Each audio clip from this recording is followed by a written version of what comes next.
Good day, everyone.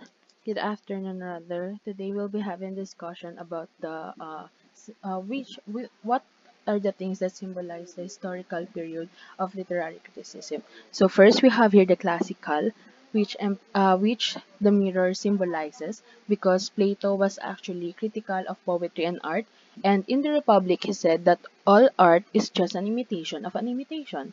According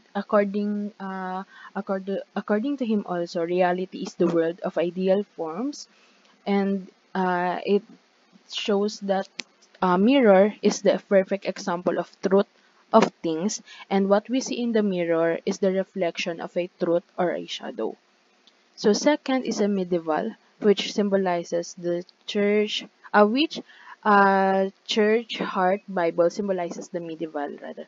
So the church was the dominant power spiritually, politically, and culturally, and most education, art, and literature were controlled or influenced by the church, specifically the Catholic Church in Europe. So while the Bible, the spiritually authority of the era, source of knowledge, morality, and truth. So the central institution shaping worldview and literature.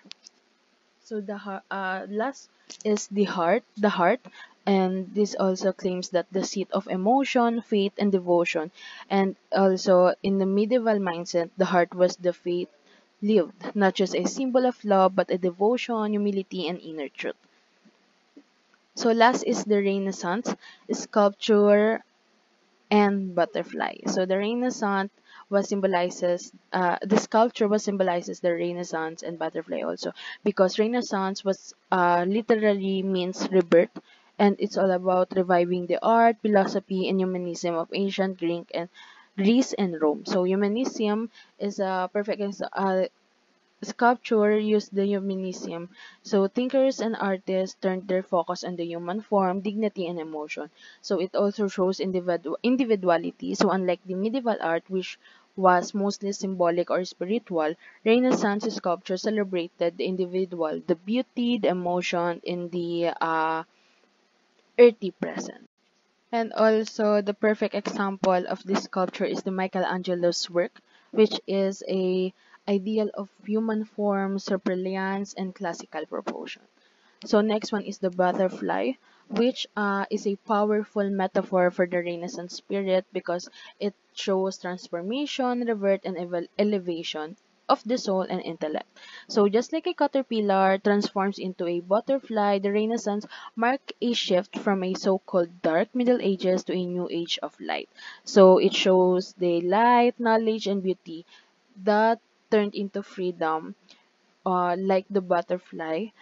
Before the medieval era, the church is the only one who has a authority toward curiosity, exploration, expression. So butterfly shows a freedom that whether science, art, or thought, because uh,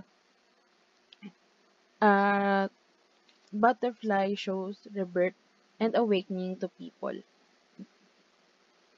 So next one is the Romantic era, which shows Dub rose people.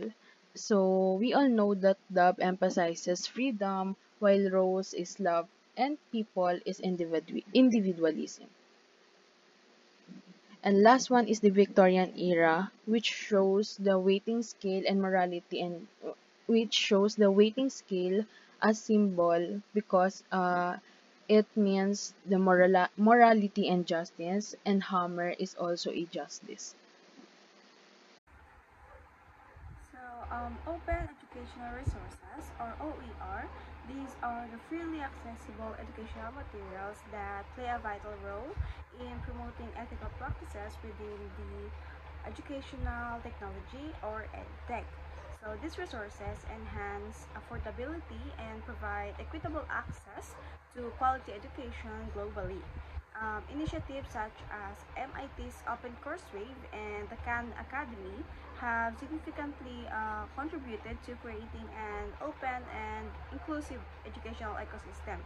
By offering free access to educational content, OER supports learners of diverse backgrounds and fosters lifelong learning opportunities.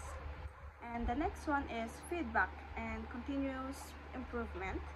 So these are essential practices for edtech companies aiming to refine and enhance their platforms because these companies prioritize gathering input from students and educators to identify the areas for their development.